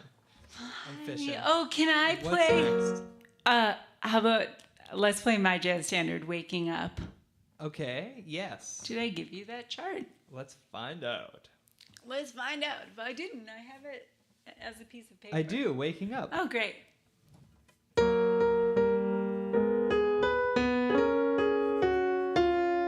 You want me to just chunk it out? Is it Okay, that it's in G jazzy? flat. It's kind of a ballad. Oh, okay. So, why don't you come in after the sectional? Quite contented I can be in my solitude happily. I can see stars at night, despite the city light. Lately winter's gone so long, but thankfully you came along. And now that I've found my muse, I'll tell all the world the news. Waking up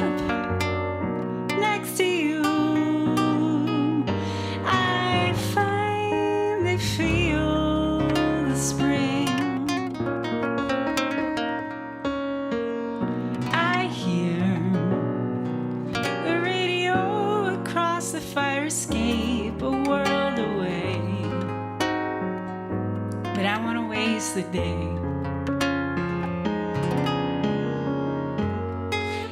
And in your arms, different, somehow familiar too. Your clothes on the floor along with mine, still intertwined, as in my mind. And someday I may forget this morning sun, the hand of fate, for dishes in the sink, your laundry left once more on the floor. And when I do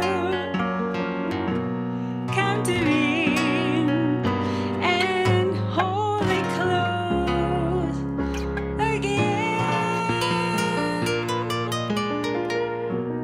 as when cherry blossoms filled the air along the square, and I woke beside you there.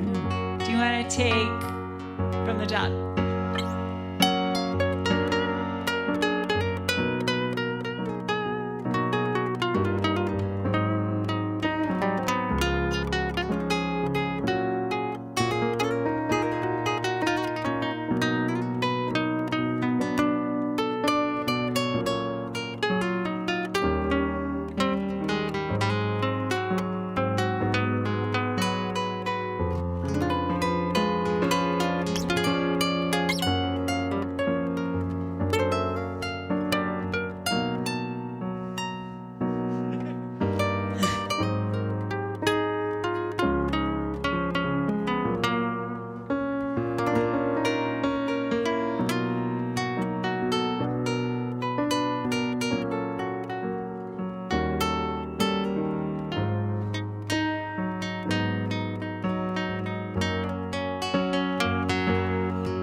And when I do come to me and hold me close again, as when cherry blossoms fill the air along the square, and I woke beside you there. As when cherry blossoms fill the air along the square, and I woke beside you there.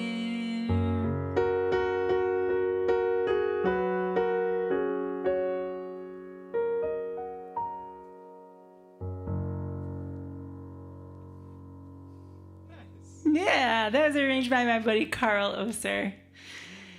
Okay. Fantastic piano player, my tune that he taught me some cool stuff to play on. So Yeah, some substitutions and it's like add jazzier. sharp 11 stuff. Throw that sharp 11 in there. I didn't see any sharp 11. Oh, sorry. Well, there's probably not. There's at the end. I think there's some sharp somethings. There's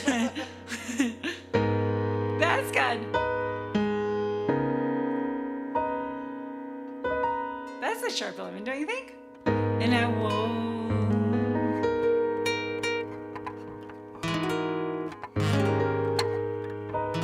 Or at 13 maybe? Beside you there.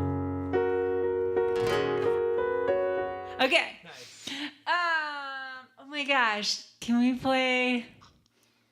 We can play whatever you want to play. That makes me want to play my other jazzy sound tune. This is the newest song. Well, it was written a mere 2 months ago. It's not the newest thing, but it's the newest thing that I've actually learned how to play. Let's do My First Mate. Oh, okay. Okay, I think I sent it to you in E, Oh, though. it is the Harvey Milk song. I have it in E. Is Great. It, unfortunately. No, that's great. Okay. No, I want to play in E, but just remind me to put the piano back. Because I haven't learned this in E yet. I wrote it originally in F. Oh, yeah, you but got I a want cheat it. button. I have a cheater button because there's no capo. Right. Okay, so I'll play the little intro. Probably just block chords on this one. You got it.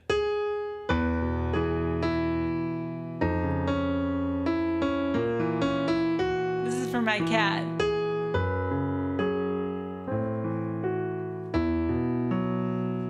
My first thing this morning, I pulled Harvey Milk close and caught a whiff of skunk. But somehow you wear it well, as fluffy as a cloud. Your lion's rough as smell as Sheba. No matter what, you're here. You're gazing back at me, my first mate, my acolyte. Or am I yours?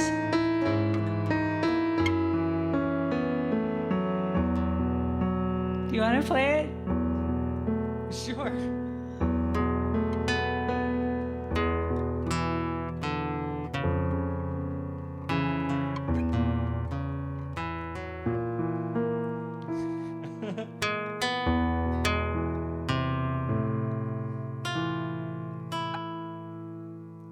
Are we at the same place? Okay.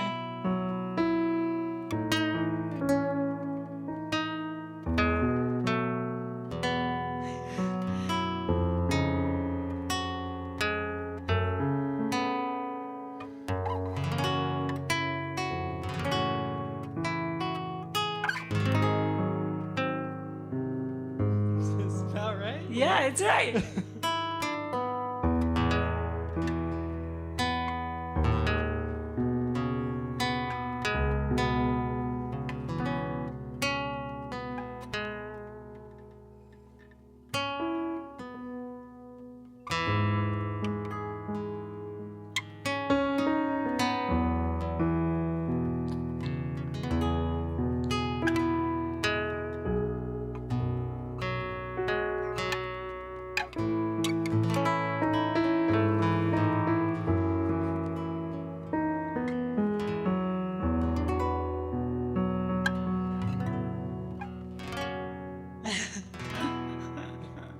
Yay, okay. Solidly the weirdest thing I've written in recently that I don't actually know how to play very well yet. I like it. It is weird. It's like there's some weird stuff happening in there. Totally. This A sharp diminished 7. I mean, it's good. It is good. And I literally did, yeah. The first line. I feel like just burped it. I'm sorry. I feel like singing that. I really want to learn it because the words are really funny. My first thing this morning, I pulled Harvey Milk close. My cat's name is Harvey Milk, and caught a whiff of skunk. So What good. you want. Okay. Is it free jam time? No. What's this? Randy Newman. Oh, yeah. We could do Randy Newman or The Times They Are Changing. What do you think? Oh, it's hard to beat. You Got a Friend in Me. Oh, yeah. Are we doing it in your key? Oh, yeah. We're totally doing it in my key. I'll play the trumpet part.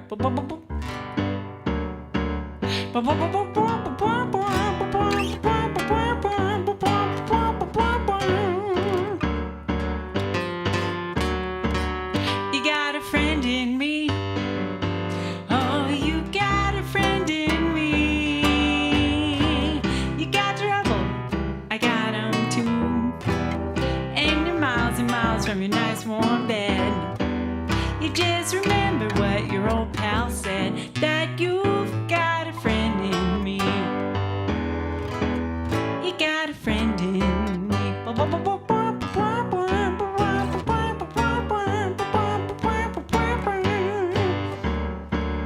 You got a friend in me. Oh, you've got a friend in me. You got trouble, I got it too. There isn't anything that I wouldn't do for you. Stick together and we'll see it through. 'Cause you've got a friend in me. You got a friend in me. Some other folks might be a little bit smarter than I am and funnier too. But none of them will ever love you the way I do. It's me and you. And as the years go by, our friendship will never die. You're gonna see it's our destiny, that you've got a friend in me. You got a friend in me. You got a friend in me. Ready? You wanna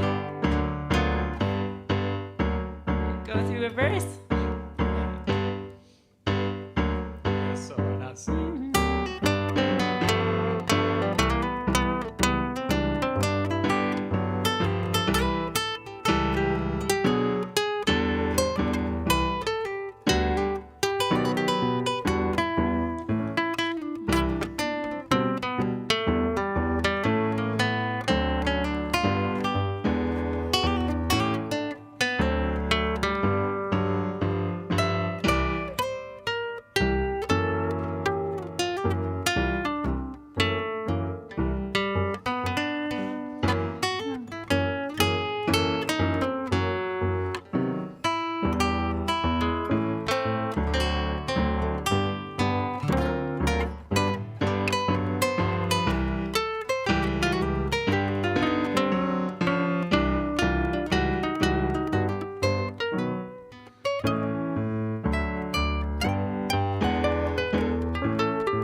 Some other folks might be a little bit smarter than I am and funnier too.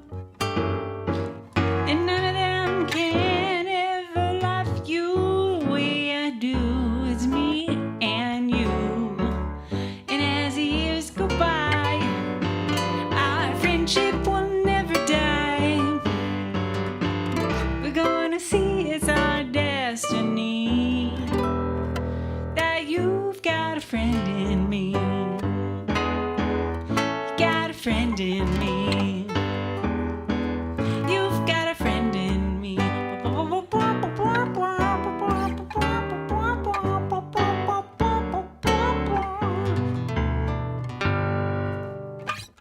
Yeah. All right. Pull it out. The trumpet would have been the move on that. That move. Well, I guess it's 10 o'clock. It's- Do you want to do one more? Oh or my do you God. Want to call it? Well, I did all the hits. Oh, well, like, can we end with like one of the songs that I co-wrote with kids? Yeah. What is that? I co-write songs with kids as part of my piano teaching experience with them. Would you like to hear "Sad, Sad Jellyfish"? I'd love to hear it. Should I just sit back Or and enjoy it? "Sad, Sad Jellyfish," or do you want to hear "On My Best Day"? Sad, sad jellyfish. Okay. I always get stung by jellyfish, and I want to hear about a sad one. This is by Isa Sayal, who is now probably 7, but she was 6 when she wrote this. She would want you to know that she's now 7.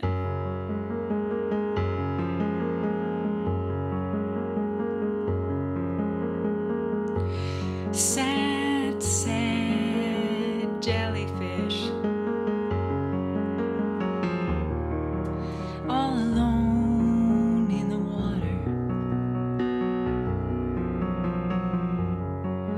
She wore her mother and father went away. They swam back to my brother. They said, we're sorry, we're really, really sorry for hurting your feelings all day.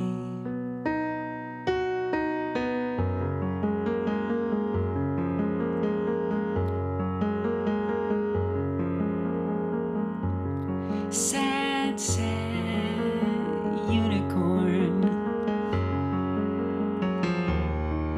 She wanted to play with her friends. Her mom said not to worry. There's a butterfly to send. They said, we're sorry, we're really, really sorry for hurting your feelings all day. Do you want to play G flat? Mm-hmm. You can. Oh, with a mute if you're going to play that.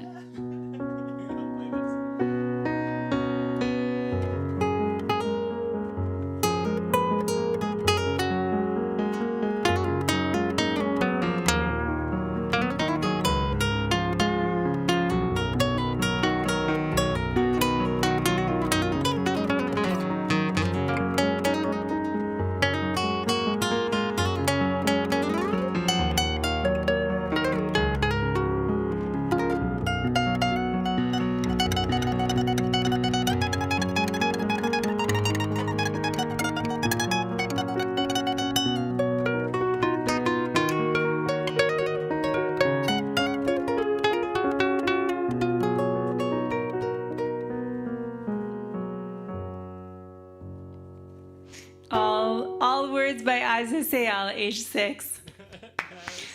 Age 7. Age 7. Age 7 probably now. Yes. Wouldn't it be funny if we did that as adults? We're like, I wrote that when I was 35. 35 and a half, actually. But now I'm 36. Yeah, that song's... I'm better at writing songs now. All right, Melanie, Ida, Chopko. Thank you, Sam. Thank you so much for coming on the live stream. Thanks for the Sam show. Yes, it's super fun. Quite an experience. A disheveled, disorienting mind trip of music extravagance. Lights, we got chords, we got Potato upstairs, the cat who can't come down. Potato's not allowed on the live stream because I'm selfish with my fame. No, but I was happy to share it with you, share the spotlight with you tonight. I'm glad I rank higher than your cat Potato. I don't know about that. Harvey Milk was here on your live stream. Okay, thanks everybody. I want to say who's on next week. Tune in next time on The Sam Show. It's not the Sam. It's going to be the Irvin Music Studio. 8 to 10 Wednesday night live stream is still the working title. Also, we're in Asheville, North Carolina. I mean to say that up top. If you've already watched over 2 hours of us, then you're like, oh, wow. Also, it's July 13th, and it rained today. Okay, those was some of my opening banter I was thinking about throwing out. Yeah, next week is Sally Sparks. So tune in. She might bring her. She has this really neat instrument, the Continuum. It's like this weird synth. Oh my god! She's like a synth pro, a production master. I don't know if that word is acceptable anymore, but she's a huge very, very experienced in all the synth world. So hopefully she can tell me some about my setup, and we'll jam with bleeps and bloops. Cool. Next time with Sally Sparks. But Melanie, Ida Chopko, thank you so much for joining me. Thanks, again. Sam. Thanks, everybody, for watching. Yes, I am Sam Irvin, and goodbye and good night. And in a few seconds, once I get up and hit the stop button. Okay. Do we do anything? I'll just grin at the camera. Yeah, just keep filling up space with your... Oh, yeah. You can find me also on the internet at Melanie Ida Chopko, or MelanieIdaChopko.com is the actual website with all the social things linked there. Do you want to spell it? No, I'm just kidding.